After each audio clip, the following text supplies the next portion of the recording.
ভেজে নিচ্ছি।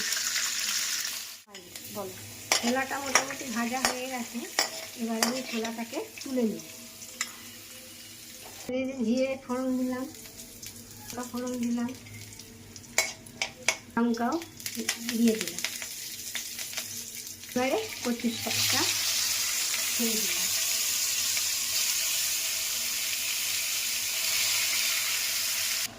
এবারে একটু পরিমাণ মতন নুন দিয়ে দিলাম, একটু সামান্য একটু মিষ্টি দিয়ে দিলাম, এবারে একটু হলুদ দিয়ে দিলাম,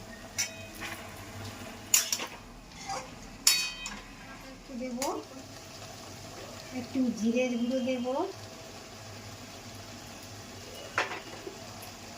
এবার ছোলা ভেজে রেখেছিলাম, সেই ছোলা ভিজেগুলো দিয়ে দেবো, কড়াগুলো দিয়ে দিলাম।